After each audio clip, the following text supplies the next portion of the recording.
Rinneadh cloganna aláraim trí Stáisiún Proxima mar árán báis. Splachadh seolse deirce I ngach camar, agus bhí an t-aer féin ag feadaíl le eagla.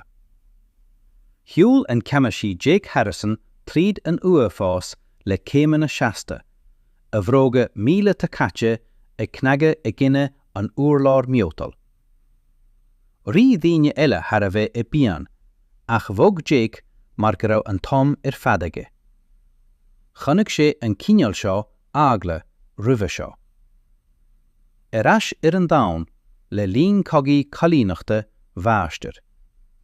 Chonaic sé cathracha in lána fólamh nuair a bhí longa an nábhad le feiceáil sa spéir. Ní raibh eagla nua de dhíine. D'fhoghlaim siad eprú leis, timpeall agus uaireanta fiú mar gheall D'oscail an doras chuig an ionad ceannis cógúileachta le his bog. Taobhaistíd an seomra bhí dorcha, ach a bháin le haghaidh an gló taispeántais tactics. Seas na mórán speisias achtarnach, timpeall léirscail holographic olivór a thaspáin a fab ratha I mion chúrsa peanmhar. D'fhaigheann Jake an cuite mó de na ána. Seas an Aimiréil Seth ó phoblach Valleran gart an lár, a cheann cosúil le nathair ag crotha, agus ag staidir na sonraí, a scalaí glasa ag clacha an solas ó na taispeántais, rud a chur cuma níos imne chéir ná mar is gnách. Bhí an Ginearál Crics ó Higemanní ann freisin, a corp críostal ag cleonrú go bog le strús. Nuair a bhí a bhúntear neamhbhíseach, rinne sí fuaimeanna cosúil le cloganna gutha I storm. Faoi láthair bhí sí ag fuamáil mar go raibh hurricane ag teacht. Ceannasaí Harrison a glí an Aimiréil Seth nuair a chonaic sé Jake.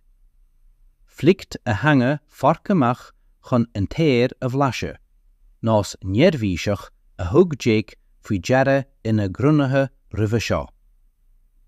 Gur raibh maithagad as teacht cho tapig. Chléann Jake agus shiúil sé go dtí lár an teamra. Thaispeáin an taispeántas holographic asteroid olivór ag snámh sa spás. Ach ní raibh sé seo ina charrig gnách. Bhí an rud clúdathe le mítal casta agus ábhar organach pulsing mar go raibh duine éigean tar éis cathair a thógáil slíomh, agus an sin ligdó fás fian. Bhog seolse a ghrancla I patrón a ghartaí féachant orthú go ddíreach. Is sé seo Kepler ceithre chéad daigh a dó, a dúirt an Ginearál Crics a glór ag déanamh fuaimeanna beaga clog le gach focail. Tá an Zapirian Hive tar éis a gcuid daine a thógáil an seo. Rinneadh Jake staidir an taispeántais. Bhí an asteroid mhór, béidir 50 km trostabhas. Clúdaí an daine an cuide mó dá ghrancla, agus chonaic sé airm I ngach áit. Bhí canonnaí mhóra díirithe I ngach trío, agus bhóg túrannaí gunna níos lú go leanónach, ag scanó le haghaidh bogartí. Bhí sciathe finiamh ag gleonró timpeall an rudha, I fad mar a bheith builligóga galúnaí déanta as tíncearach. Cé bhéad acu atá stiam, a tíoradh Jake. Is sé ar meastachánas fearr ná 10,000 trodaí a dreigear an Aimiréil Seth. Béidir níos mó, bíonn an Hive ag táirge go tapa nuair a feann siad áit bheith le neatú. Shiúil Jake timpeall an taispeántais, ag féachant ó uileannacha éagsúla. Bhí an daine suit díreach I lár réimse na n-asteroid Kepler, timpallata ag na mílte carrigecha níos lú. Bhí roinnt de na carrigecha sin ag glúiseach freisin, agus thug Jake nach raibh siad ina carrigeacha chur bí. Láinge trodda a dó sé, ag pointeáil ag na rudaí ag glúiseach. Se a rinne an Ginearál Crics glionró go bránach. A lagad 3 chéadachail a fatrúlian an limistéir. I prinsiad le chéile cosúil le scúne bacha faragacha, agus is sé seo an tain bhealach tríd chuig na croch gáin. Chléan an Aimiréil Seth a cheann narach. Ceann an cosan hyperspace díreach tríd an góras. Il éon bhealach eile is féidir lonar láinge a bhlacha, gan míne a chur leis an turas. Tá is ag an Hive seo. Ránna siad an siamh seo go cúramach. Lean Jake ag staidir an taispántais tactics. Bhí 3 hón le feiceáil an taobh ile den réimse ASTEROID, gach ceann marcáilte le himhreacha dianra a chur iontasair go bóg. Bhí na billiún daoine ina gcónaí na plánéid sin. Dá críochnad an Hive cibé rud a bhí siúl acu, bhean na daoine sin go léir i tríobláid chancúiseach. Cad go díreach atá siad ag déanamh istí am, a díorfaigh Jake. Ag a táirgeach a dúirt an Ginearál Crics, agus rinne a chuid glionró rud éigean a dúamach mar chlíne ag brise. Gach cúpla míle bliain, téann an Hive 3 himtral a táirge. Feann siad áit feadh, tágann siad dainge, agus an sin táirgann siad na milliún trodaí nua. Nuair a bhíonn siad críochnathe, scapann siad fud na crunne, cosúil le fia. Cé chomh fada a tágann? 72 uair an chloig, a treagar an Aimiréil Seth. Ina dhiar sin, ba na trodaí nua ré le fágáil an Rinneadh. Déanfa siad insaí na croch gáin dús, an sin scapi siad as sin. Chléin Jake agus lean sé ag siúl timpeall an taspántais. Channaigh sé cén fád go raibh na cógúileachtaí eile scanrathe. Bhí an dainge cosúil le rud éigean ó tromlaí. Bhí gach uileán clúdacha le heiream. Bhí na sciathe láidir go leor chun cabhlach a stoppug, agus bheith an réimse ASTEROID beagnach de dhéanta do longa móra, teach gur dó. Mar sin, cad sé an plán a díofaigh sé. Dearadh an seomra ciúin. Déach Jake hart agus chonaigh sé go raibh na heachtarnaigh go léir ag stánúir le léirithe a bhí fólamta aige a ahanst. Ba an cumme a fuaisiad nuair a bhí orthú iarraí dhaoine rud contúirteach a dhéanamh. Tá gach insafaló is féidir a gin rith, a dúirt an Aimiréil Seth go máll. Gach plán ca, gach cur chuige tactics, gach rua stratéiseach, agus taspánan siad go léir an torg céanna, a rinne an Ginearál Crics glionró go bóg. Tep Iomlán scríos fear an fórsa insathe a heolamid sulla féidir le teacht an daine.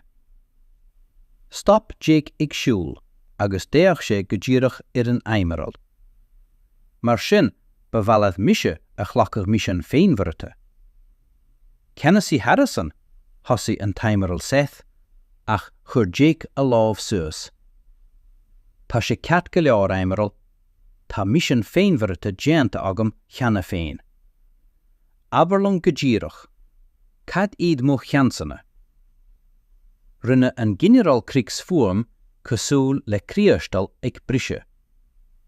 Dó faoin géad seans martanis. Bha mut ag seolach tú agus tá foran chun báis cínte. Bhí Jake ciún feadh nóméid fada ag stána an daine holographic. Timpeall bhí na huficí achtaranacha ag fannacht a féagra. Bhí roinnt acu ag brathnú brámach. bhí cinn eile ag brathnú ceantach, ach bhí si go léir ag brathnú éadóchasach. Bhí si tar éis teacht ar deireadh le rána, agus anois bhí si de géirí ar dhaoine an feadh a réiteach ar an mbealach a rinne daoine a gcónaí, príomhheas go misniúil. Ar deireadh rinne Jake miongóra. Ní raibh sé ina bhór géire ach cúr beag ag cornéal a bhéal, ach chus sé ar roinnt achtarnach céim siar. Misean féinmharfacha a dúirt Jake go machnamhach. Do cé? Chléin an Aimiréil Seth a thuúla buí móra. Ní thucam an ceist, Ceannasaí. Chas Jake chun aig a thabhairt ar an seomra lán de achtarnach imneach. Das a géire beagán níos mó. Tá tú ag clachadh leis gur misean féinmharfacha é seo mar coléiríonn do insahaltaí go bheidh aon duine a insean an daine sin bás. Ach cé a dúirt aon rud faoi insaí a dhéanamh air. Déach na heachtarnach ar a chéile le merval. Rinne an Ginearál Crics bliaunró go neamh-cínte. Ceannasaí, caithfar an daine is scríosa. Il éon rua eile ann. Ó scríos fear é, a dúirt Jake, fós ag miongóra. Ach tá tú ag smaoinmh mar thuid. Feiceann tú daine, smíonn tú ar conas troid a dhéanamh leis. Feiceann daoine fábanna ar bhealach difriúil. Shiúil sé ar ais chuig an taspántas tactics, agus rinne sé pointeáil ar an asteroid. Feiceann tú dainge de cháirithe. Feiceann píosa tríalamh an costasach a thóg duine éigin in áit an mí-compordach. Ní hé an ceist Ceannasaí a scríosa, is sé an ceist Ceannasaí a dhéanamh scríosa é féin. Flicht an Aimiréil Seth a hanga go tapa, ag bleise an air mar go raibh sé ag irí rut éigin a bhí gan chial a thuiscint. Ceannasaí Harrison le meas tá ó riomhrí tactics tar éis gach cur chuige is féidir a ionlísiú. Tá na matematic sa léir. Rinne Jake góra agus rinne an fuam le na nachtarnach sa seomra flint. Bhí góra an duine i gcónaí ag déanamh achtarnach eile nervhíseach. Aimiréil, tá de riomhrí an cliste, ach smuoiníonn siad mar a dhéanann tú. Feiceann siad 5 mhíleata agus lurgaíonn siad réiteach míleata. Rinne Jake tapping taobh cinn. Ibrion incin an duine ar bhealach difriúil. Ní dhéanamid cathanna dóhéanta. Déanamid cathanna dóhéanta indéanta. Déach sé hart ar an seomra ina aithne achtarnacha marabhal. Tóir sé uair an clig dom chun furan a chur le chéile agus roinnt sa láthirtí a bhailiú. An sin réitimid do fab. Rinne an Ceannasaí an Ginearál Crics glionra go héadóchasach. Ní fáib é seo is féidir a réiteach. Is dainge é seo a chaibhar a ghlacha le fórsa. Chuaigh Jake I tro an dorais, an sin stop sé, agus déach sé ar ais. A bmháthair le gach meas, dúirt túlam díreach go raibh sé dóhéanta é a ghlacha le fórsa. Mar sin is léir nach bhfuil fórsa an uirlis ceart don upper seo. Rinne a góra beagnach crecha. Ar amraí ort, tá daoine an bheith ag fáil an uirlis ceart déan upper.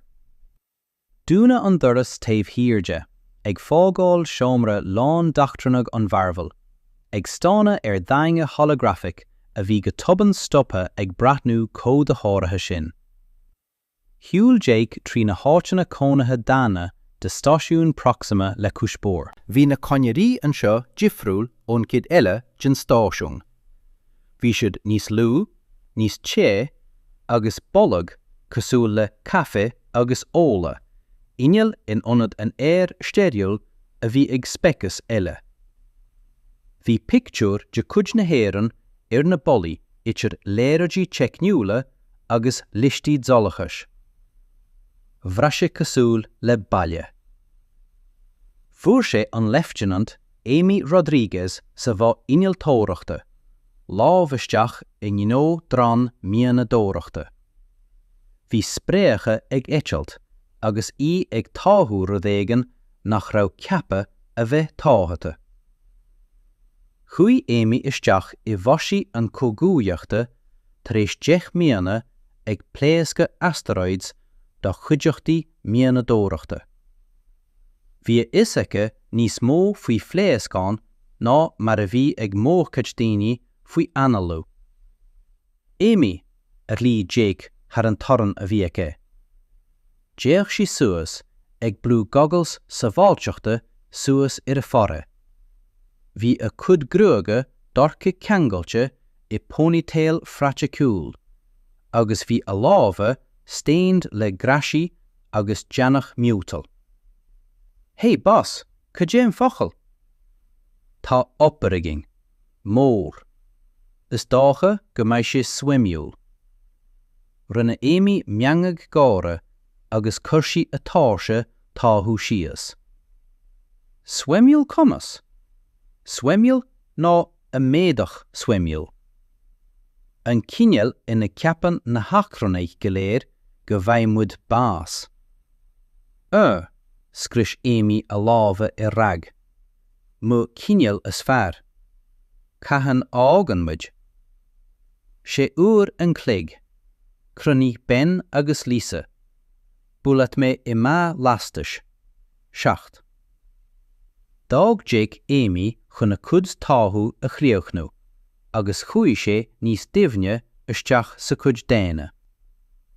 Fuair sé an Sergeant Ben Parker I bhíobal bheag an stáisiún, ag artú meachan a bhí dácha do specas dhá irid a bhéid.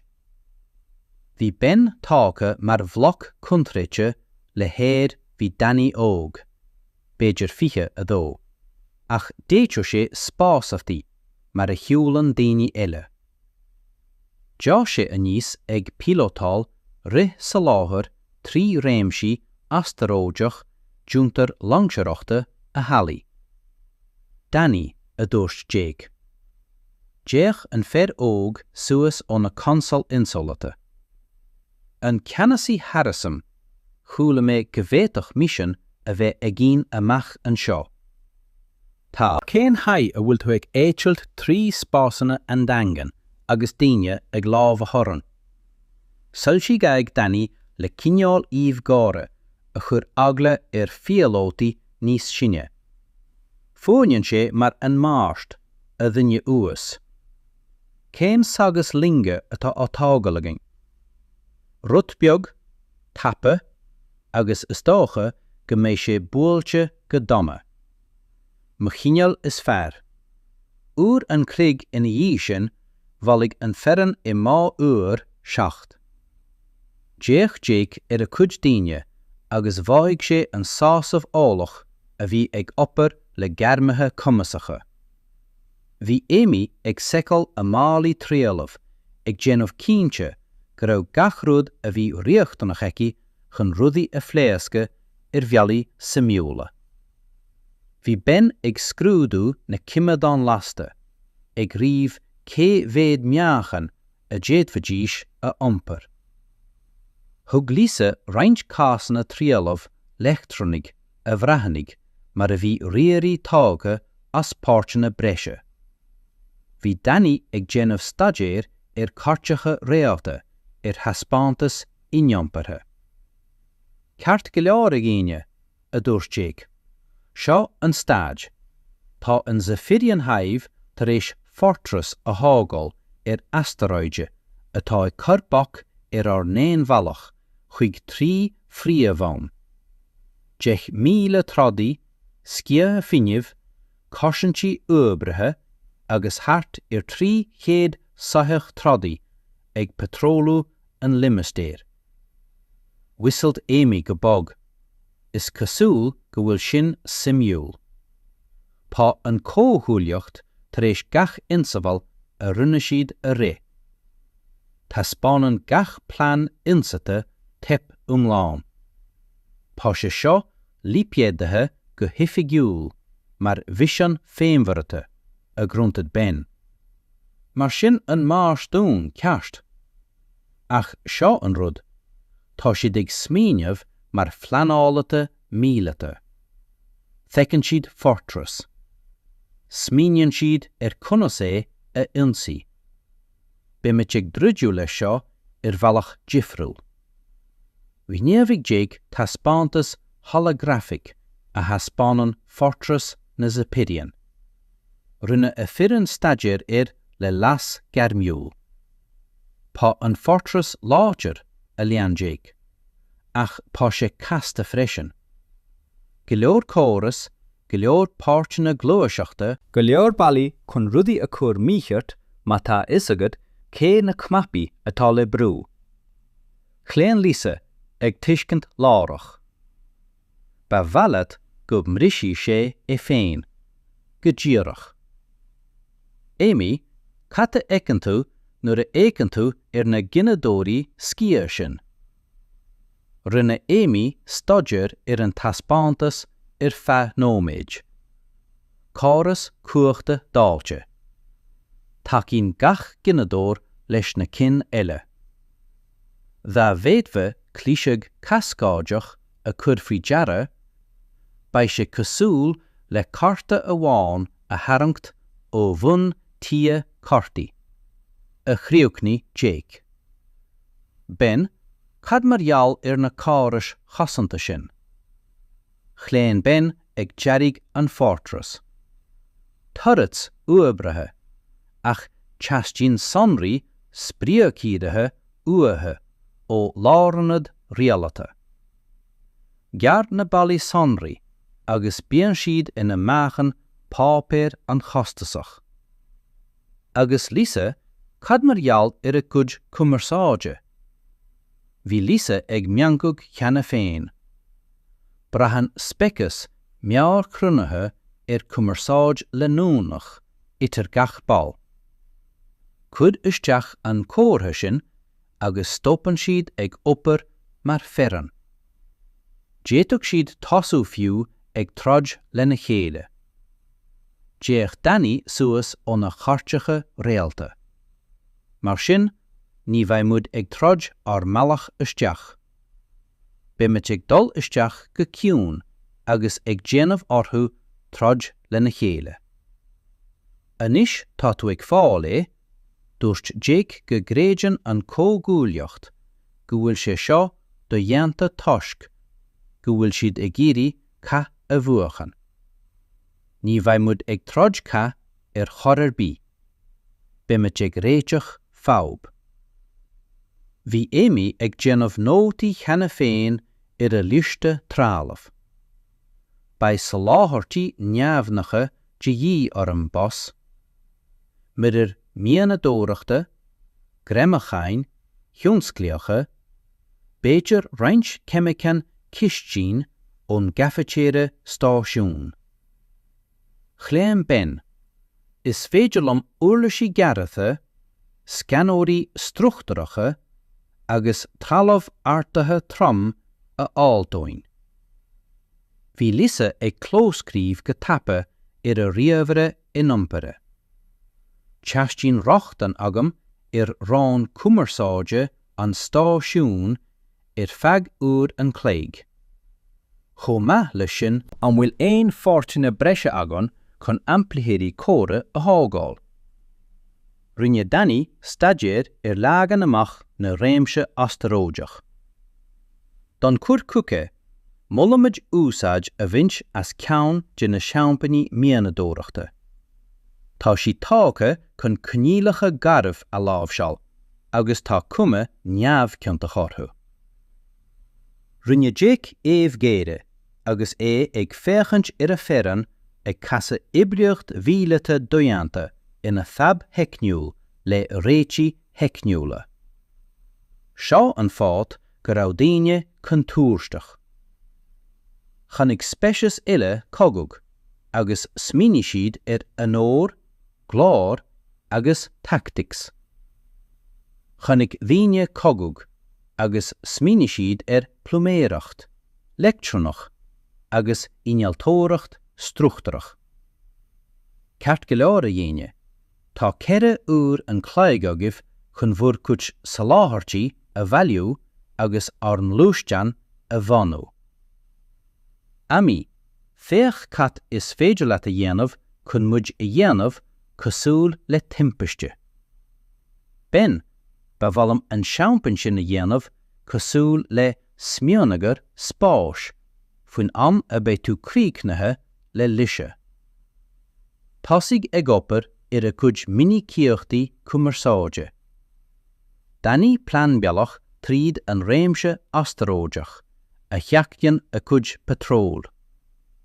Agus a fearan ag scapag chun a cuid uiliamthúcán a hasú, dan Jake sa bad lasta, ag ginmh staidéir ar an fortress holographic.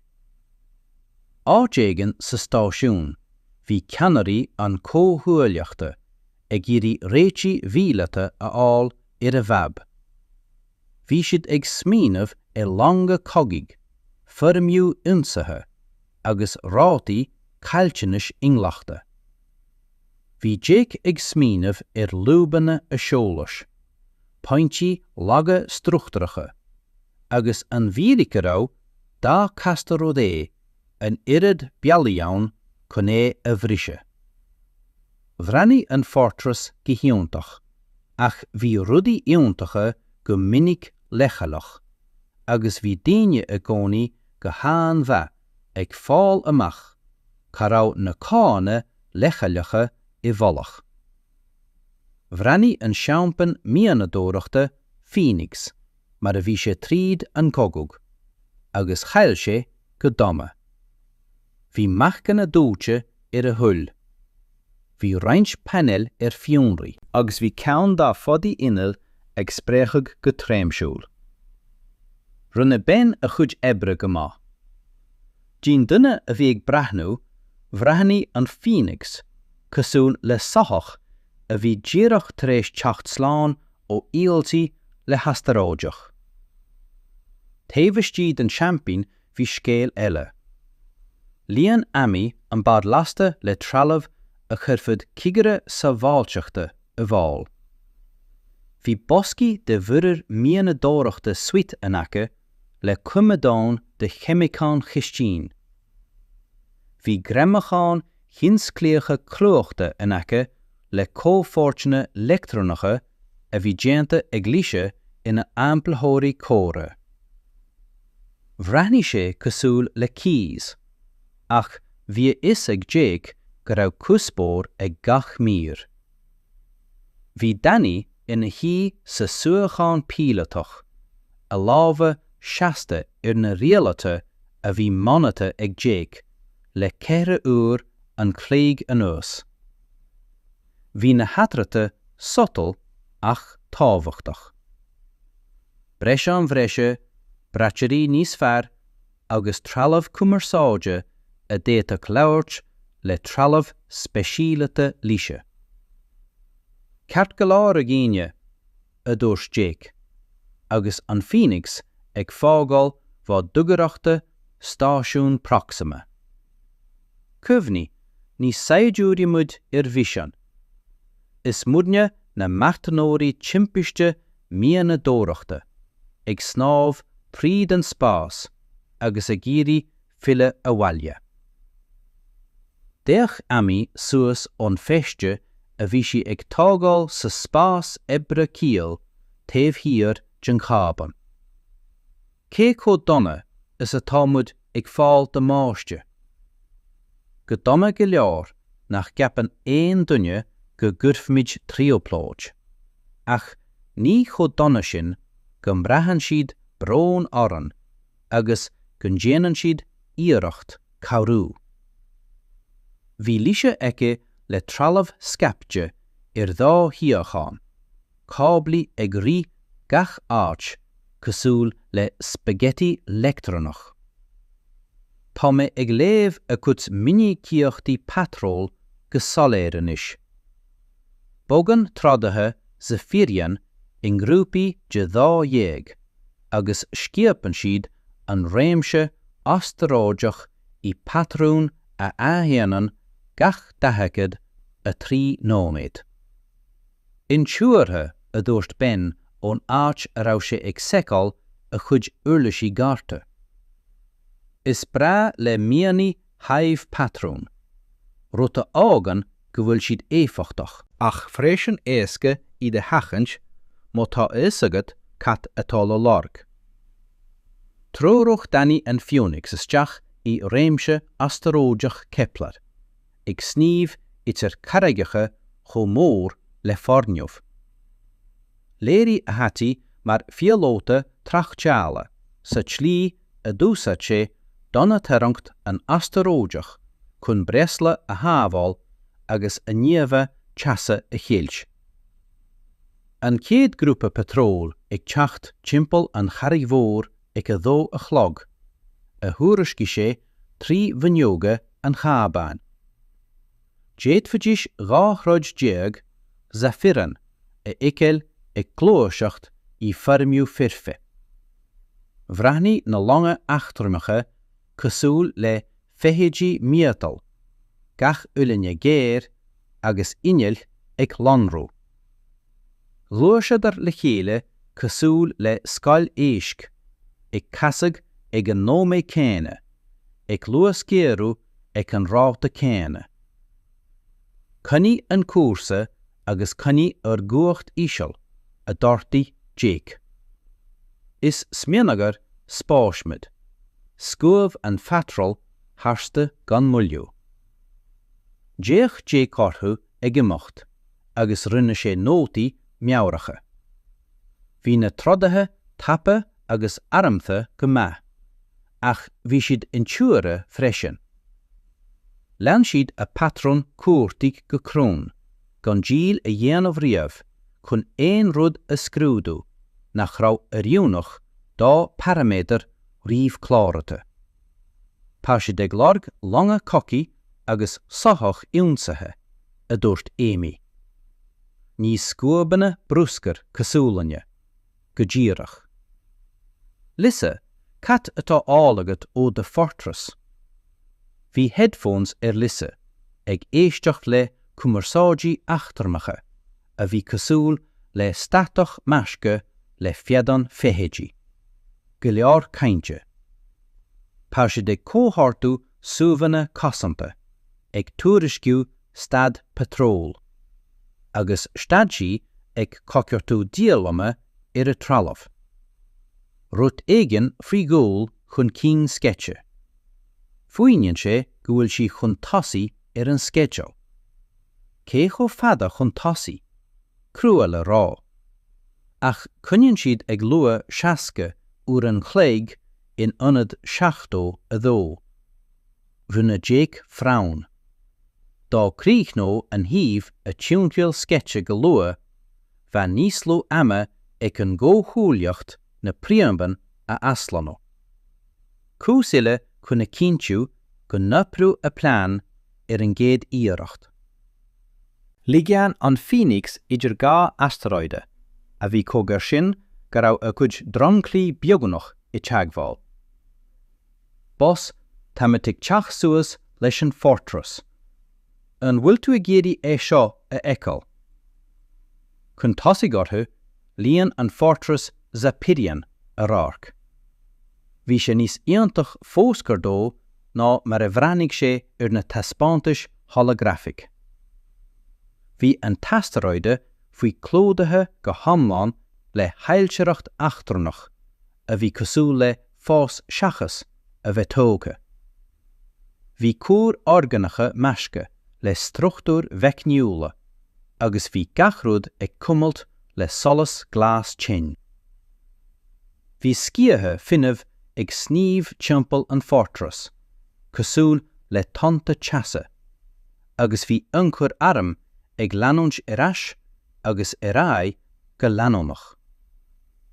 Níos mó petróil tradathe ag timpeallú an struchtúr, an luaiseachtaí ag cruthú rinneadh-mhairfach meatal agus finamh. Den, an ceapan tú fós go féidir leat dul isteach ann. Rinne ben staidir ar an fortress, tríd an scóp an champaign. A thuúla a bhfuil taithí acu ag píocha gomach sangraí a déitach daoine eile a chaileo. Féach an cúd sin an lasféar íochtarach. Is calafort chapála iad sin donna ginadóirí scia. Úsáideann na heachtarna giad is dácha le haid jeisiúcháin agus uascrádathe. An féidirlín dal tríd cé bhí an daingan comór sin gur bhain sé a atmosfér féin amach I roinnt ranna. Thosí lísa ag opair ar a líonra cumarsáide. Ba bhelaim roinnt statach a thuairt isteach ina cuid cóirthaí cóthordathe. Eitil méra lísa had a treilmh insúte. Cheanna féinir tá a cumarsáid meabhair chin I nára siimplí. Nuair a higann tú na patrún mini-cíochta, tá sé cosúil go bhfuil si go léir ag caint ar an gcineál réidú céine. Cad a tharlaíonn má éideann an cineál sin parannach. Pásann siad ag bhálbanna ag tuiscint a chéile. Meascan, fracraí meile, béidir fiú áirtithe contrátha.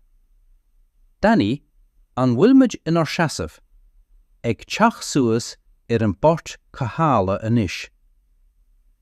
Bei sé daingan a cho is féidir le mé I dhéanamh.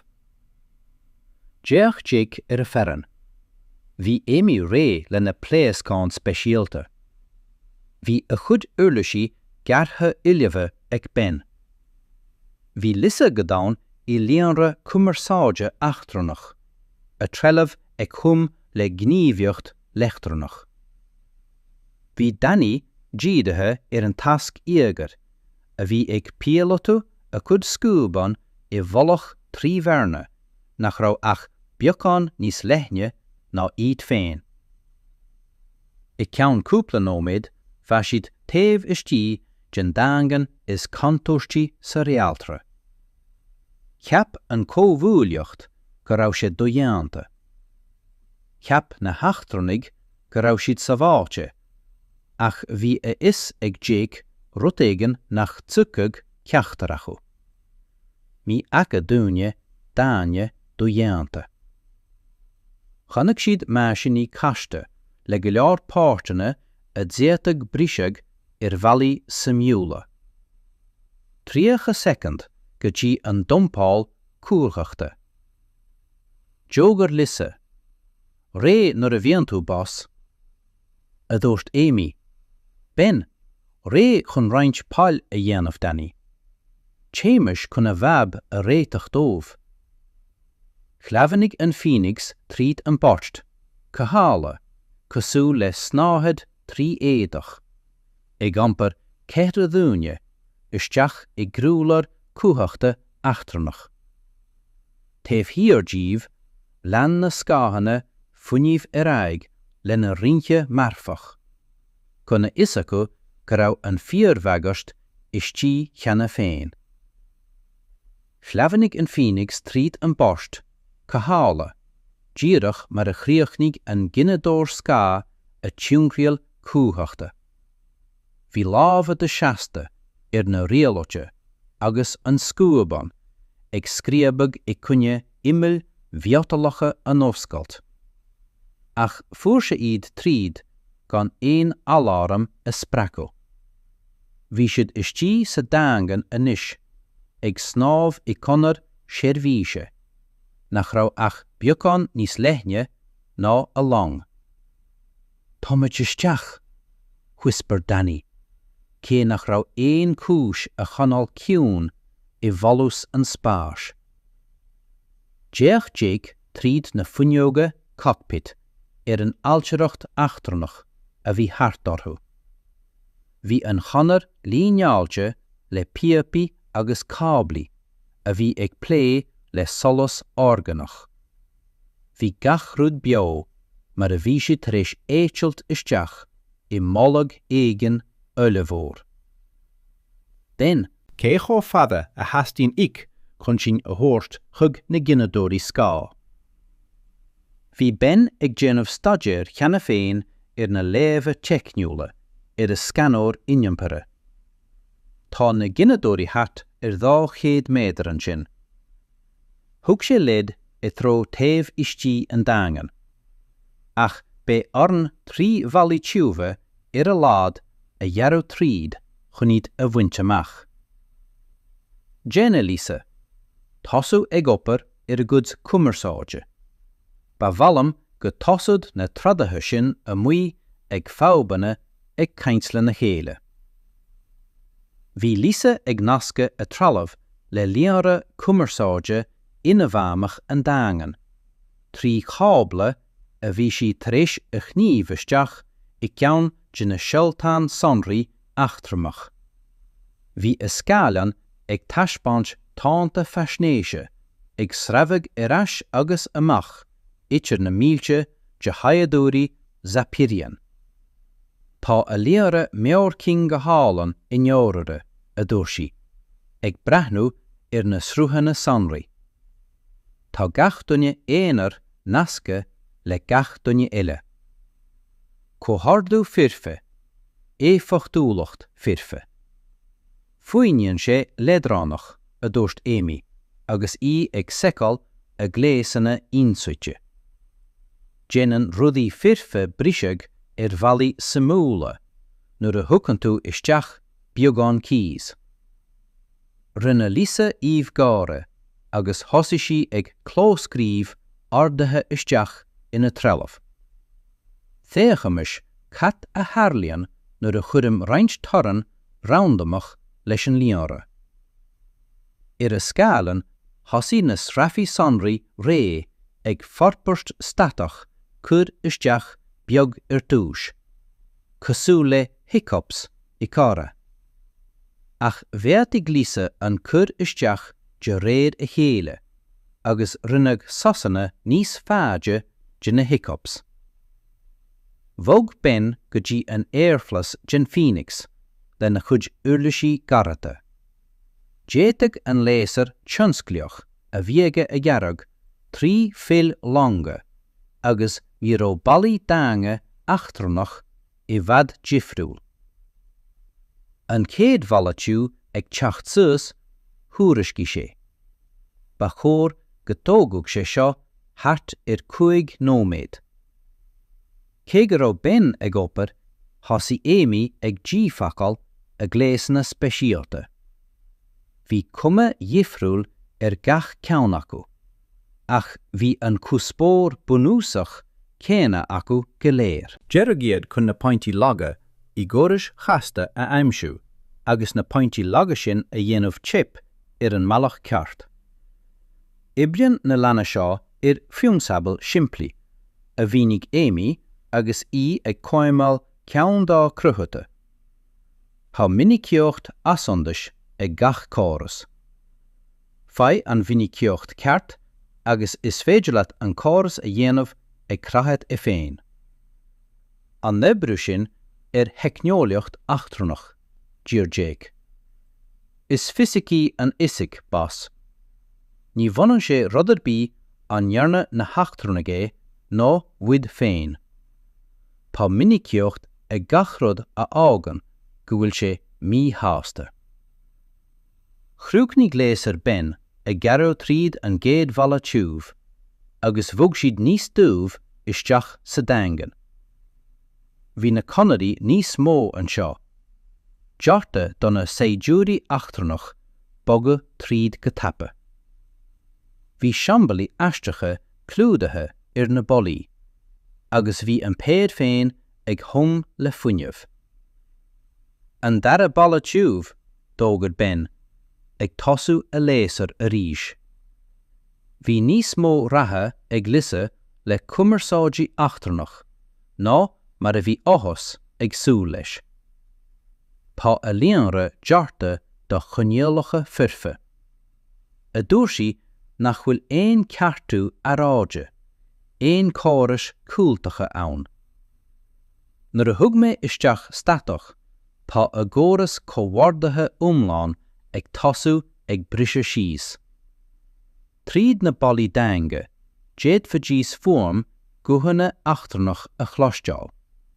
Ach in ionad córa eagrathe éanaid bhílata Bhí cuma bhairil agus gáinteach air. Tá siad ag tosú ag fálbanna ag tuisceanta céile a thuairiscí glisa le sásamh. Tá roinnt Ginearál ag fáil ardathe contrátha. Níl ardathe bí á fáil ag daoine eile. Chriúcnig Aimí a chéad gléas a chámáil, agus thug sí do Jake. Bhí cuma bosca miútal a bhí clúdathe le seilse blinking agus cófáirteanna lectronacha randomacha. Cur seo ineice le ginadóir scá, agus tosa sé clise cascáide a scapan, tríd an gréile cuachta umlám acu. Cé mór cascá? Mór go leor chuna gud scáhanna a chasa isteach I gin tíine dír. Doscail ben an péinil cóthála an minadóir is scaire, agus dúir sé Aimí a gléas a hiceáil. An sin bhog siad chug an dara ginadóir agus an cathrú ceann. Thug gach síteáil thart 5 nóméad, agus le gach ceann acu, dá séh gare Aimí níos mó. Bos, ní mór dúin a bheith in áit éigin ile nuair a thosaigh na rudaí seo ag cúpar, a thug sí rábhag. Be an clise cascáide iontach, ach ní ansaváilte dín duine gar. Cé cho fada a bhuileiging? Cheiceal Aimí a las scama. Ba chóir go níomhthód an chéad gléas I ceann thart 3 nóméad. Ina dhíth sin bei rudaí ag éirí spracol go habhainn tapa. Bhí lisa ag monatóireacht líonra cumarsáide achtaramach, agus an rud a chonaic seann rinne sí gáire os ard. Níl éon smaoine bhacu catatá ag tarlódómh. Tá na hardatóirí dáin ag seála ardacha contrátha chuc a cuid féin. Tá roinnt saigidúirí á nardú an imlíne a gániu, agus daoine ile á nardú a aslanó. Éon chorathe go bhfuil is acu go bhfuil mud an seo. Ní há. Ceapan siad gur clise cáris in bheanacha iad a bhalvanna go léir. Is sé álacht meáirking nuair a bhrisean an cumarsáid sios. Ní féidir leo smaoinemh go éonar. Éireann siad níos mó agus níos mearraí. Bhí ben críochnathe leis an ceathrú ginadóir, agus bhí sé ag pacail a chuid uirlisí. Ba chóir go ndéanach sé sin. Nuair a thosaigh na rudaí seo ag teip, cailí an daingan umlán cuacht. Déach Jake an inneorra achtaramach a bhí thart orthú. I ceann cúpla náméad chasa an teicneolaíocht iontach seo go léir ina aig féin. An daingan a cheap an cóthúileocht a bhí gan sáú, cheocha sé chun bheith an námhad is measa. Am le dul dógar Jake. Aimí, cé cho fada sulla tosaigh na cín tine. Bhí Aimí ag dul arás chuc an fúnachts ceanna féin. Dhá náméad go dtí go teipi an géad ginadóir. 5 náméad go dtí go srochcí an cascáid an crílar cuachta. Ina dhiar sin, má laima bheith có fada hiúl agus is féidir. Risiad arás tríd na canarí a bhí garatha acu, thar na siúmbalí achtarannach, agus na sealtán finneamh ag plé. Taobh hirdíomh thosaigh an chéad ceann de léas na Aimí a cuid epra, ag seála crathag riamha go cuaireamach tríd an ggóras cúthachta ginneadóra scá. Ní raibh éim smaoinemh ag an daingan gur chas ceithre gúine a neart is mó ina leaga is mó.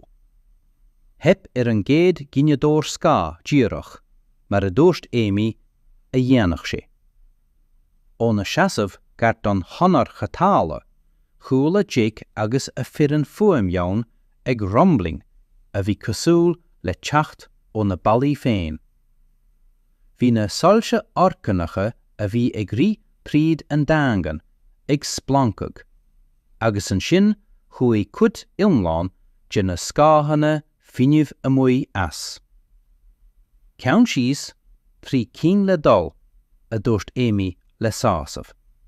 Bhí Danny an Phoenix ré le há imeachta lárach, ach bhí Jake i géirí a plán a eiceáil ag cópar.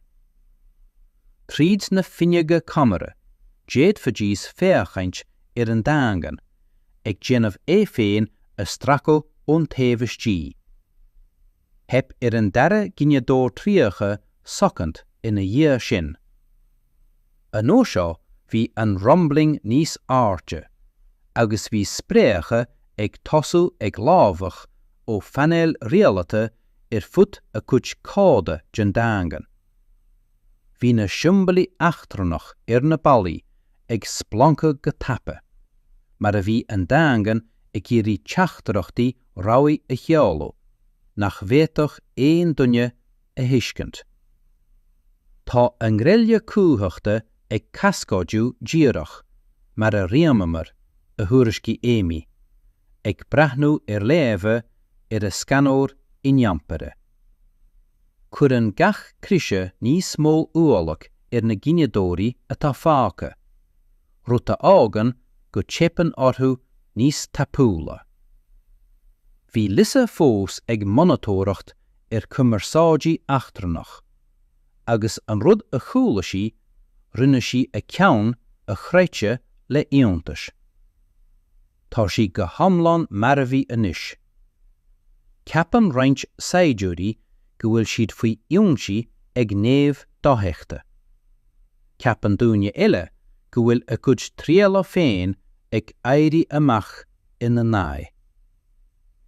Tá rinseacha i troile na héile fiú mar gheall go bhfuil siad ardathe contratha.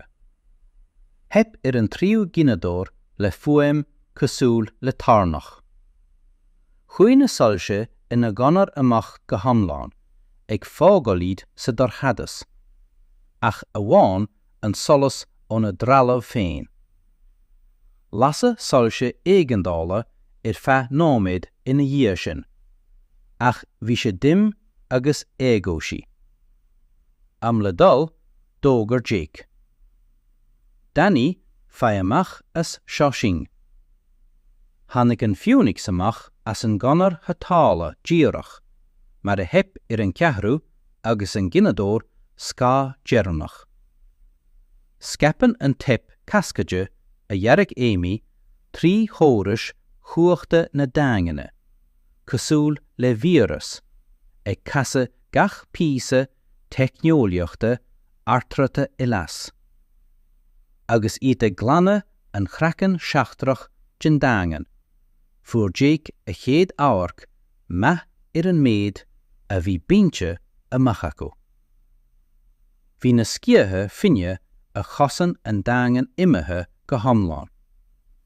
Phléasc olivóra ar a gramchla an ASTEROID de réir, mar a ró alagaí na sealtán chuachta agus a chasa na córais aram ar a chéile. Ach ba é an ráirc ba iontaí ná cabhlach trodathe Zapirian. Gan cumarsáid heléir ó na nionad ceannas, hí na pílótaí éonar Thosaigh ag déanamh a cuid cínti féin. Ar an drochar, ús rud é go raibh siad clachtathe le smaoineamh mar cuid de bheabhar chomh Bhí a cuid scilene cínteoireachta éonar uafásach. Bhí roinnt trobathe ag ionsaí an dangan féin, ag smaoineamh go soléir gur gágé ag gnáimhte. Bhí cín eile ag lábhach ar a chéile, trí na chéile ag na córaithaí contratha, a thug lisa isteach ina líonra. Bhí cúpla ceann ag eitilt i cíorcail, ag fannacht le hardathe nach dúchail go deá.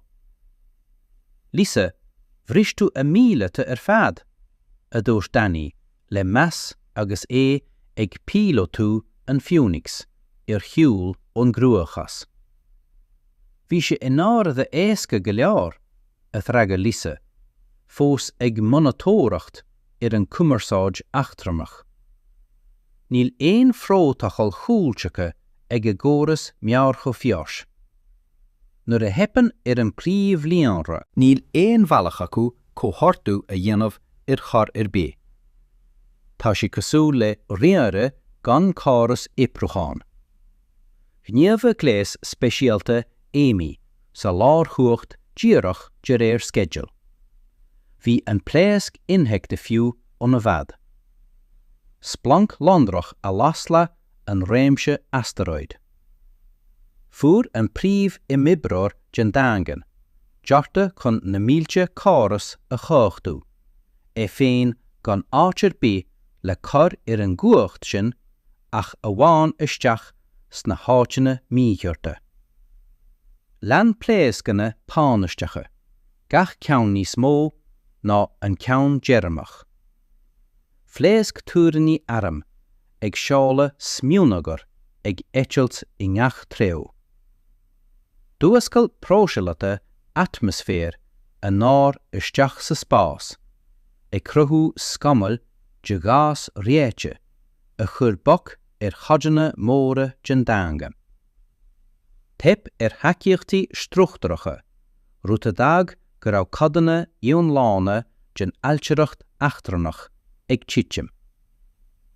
Ben, meabhraí dom gan tú a chur as mó bhean riamh, a dúirt Jake, agus iad ag brathnú cuid 1,000 méadar den daingan, ag brise ón príomh ASTEROID, agus ag títim isteach sa spás. Bhí Ben ag déanamh staidéir an scrías tríd an bhócas den Phoenix. Ní gar mé ach cúpla pál, rinne Amy an opair fear fad. Thug mé ach beag an brú a góras féin, a dúirt Amy go humble. Rinne siad an scrías iad a bhír iad féin. Bhí an daingan ag fáil bháis, ach ní raibh sé ag fáil bháis go ciúin. Lean pléascanna ag rippel a gramcla de réir mar a hep níos mó cáras. An ailtireacht achtarnach a bhreithní chomharcamach. Agus bea inis bhí si ag casa agus ag coirí cosúil le rudéigean pian. Jake, pam ag piocha suas parcar éigeandála ón daingan, a dúirt Lisa go práineach. Tá siad ag géirí glíoch cabhrach a cheála chuig cabhlaí Hive eile. An féidir le é a stoppa. Glanna ceama féin, bhí timpiste an árach ag an néarachach cumarsáide le borra cuachta. Dag an Phoenix an réimse ASTEROID, agus chuaigh sé rais I tró spás an cóhuaileachta. Taobh hirdíomh len an daingan Zapirian le na héin scrís íontach. An rud a bhí mar an sweatáil bhílete is contúirtí sa ráltra inis. Bhí sé ina scamal ag leathnú de smiúnagar agus de chrotathe achtarnacha trí na chéile. Cóthall an cógúileachta is sé seo Phoenix, a chráil Jake, agus iad ag teacht laistú de rán cumarsáide. Misean carta I gríich, tá an bealach hyperspace soléir. Tháinig an freicriú lárach ón Aimiréil Seth. A Ceannasaí Harrison, ahraig le de hall. An nuair tú Misean carta I gríich. Dibhnathe Aimiréil, tá an daingan neótrathe. Tá timphrial a táireachta na Zapirian carta isteach go buan. Bhí sós fada ann sulla bhreagar an tamaréil. A Ceannasaí, léan bratsearí pléascanna olfóra sa chóras Kepler. Cat a harla don daingan. Déach Jake rais iad an réimse smiúnagar, ag leathnú a bhí uair amháin ina daingan achtarnach do hochlaite. Bhí lá an alcaige a dhunne uas. Cé bhéad cailteannas a bhí ar ta feran? Níor cail éon dunne a dhunne uas. Sás eile, níor cail éon dunne. A Ceannasaí rinne á riarí riomh gá faoin géad seans martanis don bhísean seo. Bhí do riarí ag riomh an seans martanis I gcath Aimiréil. Níor chaid muid cá, réite mar fáb. Nuair a rinne an Phoenix duga ag Stáisiún Proxima, sé uair an cleig ina dhiaidh sin, fuair Jake agus a feranníd féin os cór slua ifigach achtrannach a raibh cuma orthu nach raibh siad an nán a chreidiúint cad a bhí écail acu. Bhí scalaí Aimiréil Seth beagnach bán le tuiring. Bhí an Ginearál Crics ag cnagóg cosúil le clogad briste. A Ceannasaí Harrison a dúirt Aimiréil Seth go maill. Míní le do hall conas a scrías tú daingan do hachlate le shuttle mianadóireachta agus ceathrar daoine. Hiú Jake amach as an Phoenix agus déach sé hart ar na aiana achtranacha trí na chéile. Níor scríasa mar é Aimiréil. Chur muid ina luí ar é féin a scríasa. Ní thucim. Bhí an daingan ina bhaisín anchasta le go leor córas a bhí ag brá ar a chéile. Chudí mar leis na córas sin stoppag ag dolang lech. Ach na trádáta Zapirian an cálach trábata na scíathe finneamh go léir ceangailte leis am líonra ceama a bhínig lisa. Curisteach an líonra agus stoppan gachrúd ag opair I ceast. Bhí éimi ag dílachtú a tralamh atá fága ón Phoenix. Bhí an daingan dearta chun néamh de lasmig dá bhealaí a thura. Níor dearige chun é féin a thura. Bhain muid úsáid as an n-uirlisí féin ina náig a dúirt ben ag maga. Tralamh mianadóireachta, chemicán thionscléacha, lectronach bhunúsach, rudidir bí galanta. Déach Aimiréil Seth orthu le ama. Chas tú an daingan is cantortí sa réaltra ina métal droíola, ag úsáid tralamh mianadóireachta agus sa láthairtí cistinn a chur éimi leis go cabharach. Ná déan dearmad ar na sa láthairtí cistinn. Déach Jake ar na hithigeí achtranacha a bhí cunacha. Gach dunne acu ag géirí a hiiscint conas a bhain ceathar daoine amach rud a bhí dearabhata ag a guds inclocht bhílata is fearr a bheith dóianta. An rud fé dhéine Aimiréil ná nach bheicimid fába na mílata agus fába na sibhialta mar rudaí éagsúla. Is fáb í fáb. Fan tú an uirlis ceart don jab agus réitin tú í. Chuí sé I tró an ascar, an sin stad, agus déach sé ás. Dúirt tú ling gur Misean féinmharfacha a bheann, mar bhí tú ag sméanamh mar chrobata. Chonaic tú nábha le builleala. Chonaic muid máisín nach raibh ag opair I ceast. Rinne Jake mianghóra. Agus tá daoine anmha ag deisiú máisíní briste.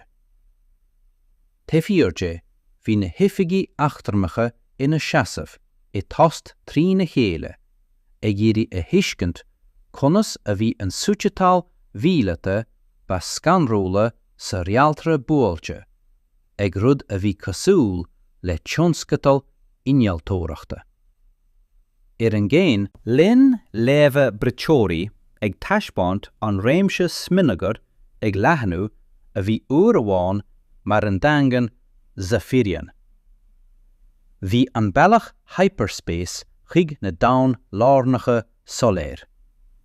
Bhí na billiún batha sábháilte agus bhí ceathar daoine tar éis Misean do dhéanta a chasúg ina lá gnó eile. Uaireanta de an bealach is fearr chun cogadh a bhuachan, ná é a chúráil mar obair Iesúcháin.